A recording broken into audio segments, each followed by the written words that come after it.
Welcome back to Primary Source China Investment. This week we're on show N2, and we wanted to talk about a topic that we had talked about in the past, and it didn't get a lot of traction at the time, but it's only gotten bigger and more robust. And what we're talking about is the private fund market.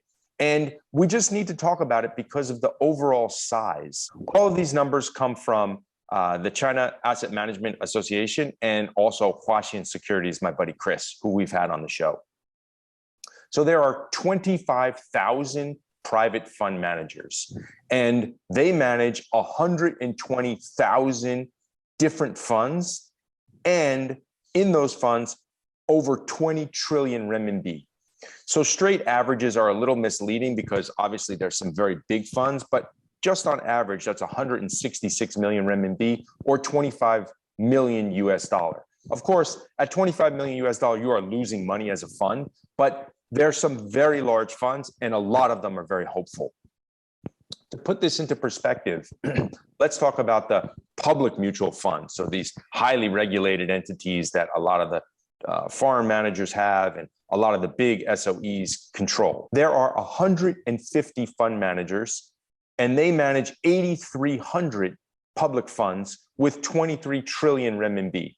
So there's a skewness here as well because there are some very, very big funds, but the average is much higher, about 2.7 billion renminbi or 425 million US dollar. So you see the aggregate size of the private market and the public market is pretty close. And when everybody's focused on the public market, they neglect to look at the private market. A lot of the strategies that they use in the private funds market is very different from the public fund market. And we're going to get into that a little bit.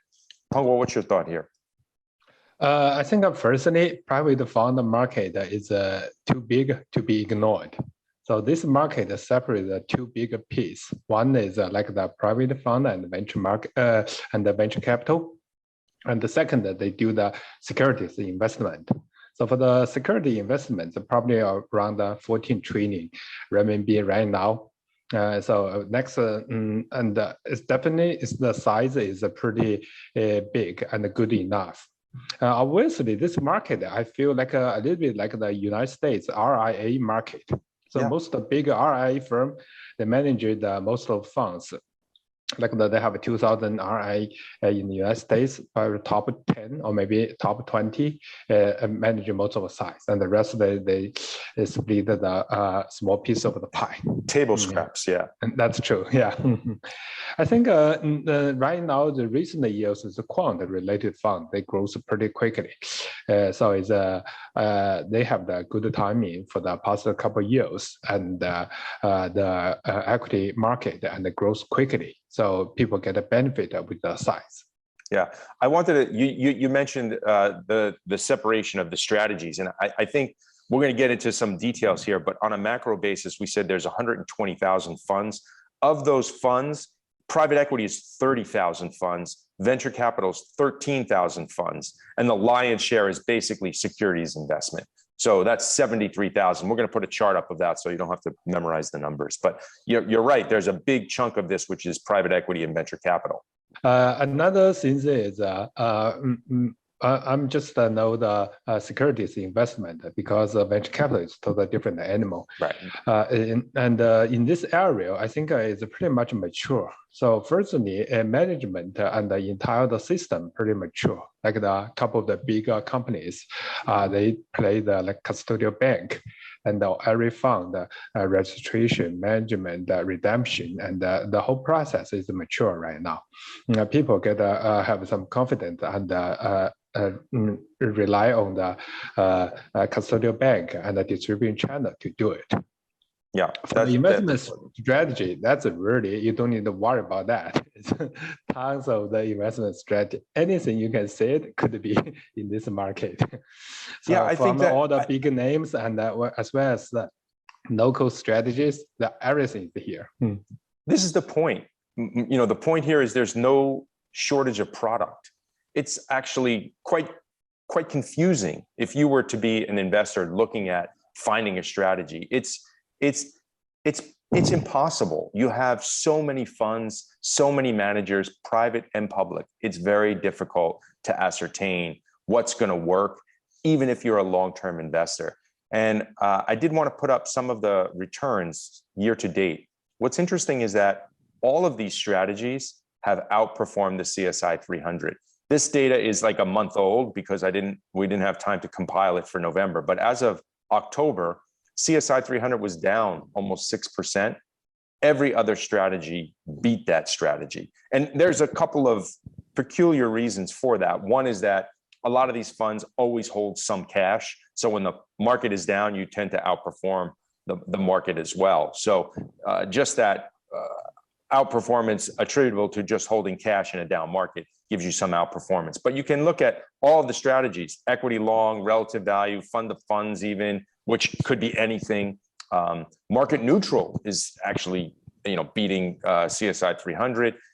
So the biggest area that I wanted to talk about today, and we'll get to that in a minute, is index enhancement, because that's a very popular strategy and growing. Before we get to that, I did want to talk about the monthly returns, because the monthly returns are really all over the place. But we do have to say that volatility has been a lot lower this year than it has in past years. But the index enhancement is what I wanted to get to. Index enhancement is growing and popular. We've talked about it on the show on a few occasions, but I wanted to share some data. We usually talk about the CSI 300 as the top market cap weighted liquid stocks traded in China, but the CSI 500 is a more popular index for enhancement, and that's because it's a small to medium cap. It's actually the 301st down the next 500 companies. That index is actually up year to date about 15%, but some of those trend following strategies are up more than 45% with a similar volatility to the underlying index. In other words, higher return for the same level of risk. I think firstly, in the private fund market right now, they are pretty good for the collect the data and publish fund performance. Overall, this is the 8 major strategies. They show the performance every time. You are right. Yeah, most of the time, and the strategy really represent the mixed strategy and the dynamically changed. So that really means if you combine a couple of funds, you really know you will get a black box. That's what I'm feeling. You don't know, and the dynamic manage the dynamic strategies. If combined together, can you do the historical test? No. And how do you know the performance? But right now, for any reason, people like the fourth. They like the more, so they just want to do it. Yeah. So that's number one. And secondly, for the private fund market, because of so many active measurement, that really represent the market efficiency is high.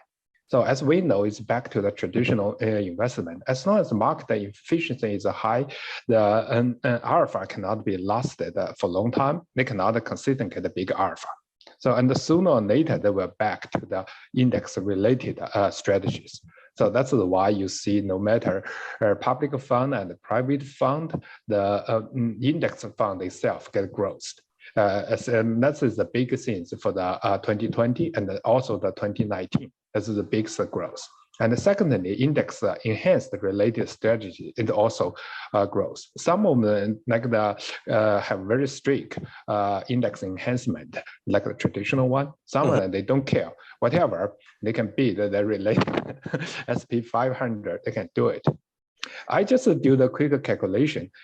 So before this presentation, like SP 500, if you, CSI 500, if you open the monthly chart, you will see since the early of the 2019, it's keeping getting up. Every month is up. So right now, they have probably 150% of the return. That is in the uptrend, and everybody uses a strategy. They will get a benefit for that. Yeah, that's true. The problem with that is not everybody is participating. So I'm going to put up maybe 25 different funds that do index enhancement, and some of them actually somehow manage to lag the CSI 500. Now, some of them basically doubled the CSI 500 just in the past year. I don't have much longer than that. Just in the year to date, not the past year, year to date. So year to date, you have some of these fund managers are up 45%, and others are only up 11% or 15%, which is the same as the CSI 500. So there is a lot of variance for the return for this index enhancement strategy. I think two challenges in China private fund market. Firstly, that's back to the most original one, investment objective. So what's the goal for the investor? Actually, in China, I believe they don't have it. Whatever sector they get up, they will change it to it. They keep consistently change it. They go back and then put the pressure to all the fund managers. So if you, and secondly, in the market itself, the style is changing very quickly. Yeah. So in the United States, they use the Merrill Lynch investment clock, right? So they have that. That's a traditional way to do the rotation. But in China, they should call the Merrill Lynch investment fan. So they run it like the fan. That's very funny. Yeah. Yeah. If you cannot rotate it as fast as the fan, you will get loose. But you never know this. The biggest problem, for example, like right now we are at an end of year. For the next year, is that the CSI 300 get up or CSI 500 get up? That is the biggest challenge. You never know for that. It could be like the CSI 300 go up for a whole year, and they get a 500 get a flat, and vice versa. So even not talk about the sector itself. Yeah, that's part of the problem, right? We say these large indexes in China, they have terrible Sharpe ratio, they have terrible long-term performance, terrible risk-adjusted performance. So you have to do something different. And this index enhancement does work. If you do want to try to pick sectors, you should probably, again, follow policy, do a top-down approach. That's probably healthcare, new technology, clean energy, those kind of things, which we've talked about in the past. It's not easy. It's not a set it and forget it. Like you say, just look at the sector allocation, the Merrill Lynch clock, and that's going to be an easy way to invest. It is absolutely not the case. Things move way too fast. There's too many retail investors moving too much money all the time.